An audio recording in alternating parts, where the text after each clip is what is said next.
Hello, my name is Kandace Mergel, and I will be giving a presentation on improving financial forecasting for a company who made a very costly mistake. I will skip the recap on background information as I will be recording from a point of view where I'm explaining various things to Mr. Percy. If you would like to know the background information, please read my second slide in my PowerPoint. Thank you. Hello and good day, Mr. Percy. I will now attempt to explain the issue in the simplest terms possible and also give you advice or guidance on how to prevent the issue in the future regarding financial forecasting. First, as you may already know, finished products contain a certain amount of raw material. This is where the central issue began for you. The engineering team estimated that each refrigerator contains 11.22 pounds of material called polyurethane foam. This is an expensive chemical used for insulation. Refrigerators are shipped 11.22 pounds of the polyurethane, while 11.22 pounds is simultaneously debted against costs of goods sold as an expense. Because of this, a physical inventory count conducted at the end of the quarter determined that 350,000 of the polyurethane was missing. More than 11.22 pounds was being consumed in the manufacture of each refrigerator. An adjusting journal entry is then created by the accounting department. Because of this adjustment, the forecast for COGS was off by $350,000. Next, I will explain in the simplest terms possible the relationship of inventory transactions to cost of goods sold, aka COGS.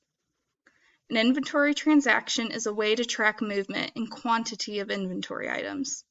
These transaction records track and include purchasing and receiving.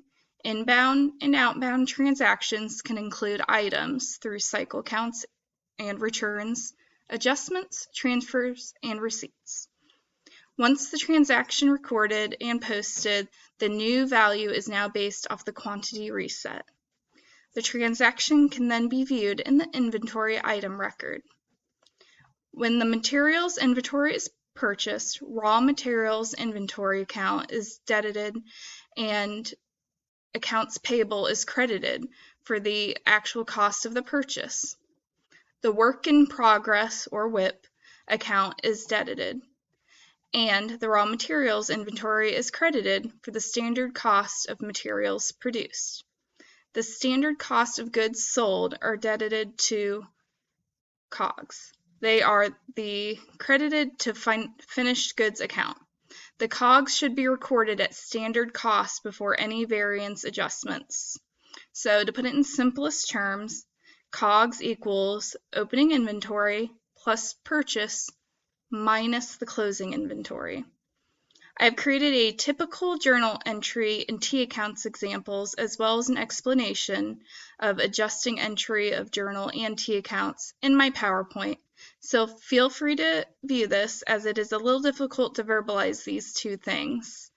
But basically with the accounts, there is missing inventory of 350,000 of the inventory polyurethane.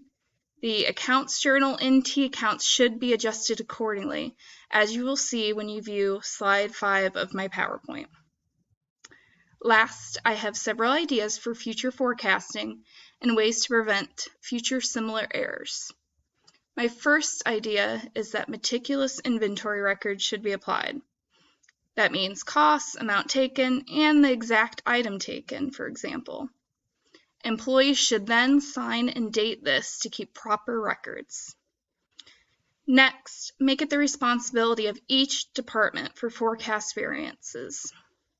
Last, standard costs should be updated accordingly. Thank you for listening, and I hope I presented an easy-to-comprehend presentation and that my ideas to prevent similar future errors and improve future financial forecasting is helpful. Again, thank you and goodbye.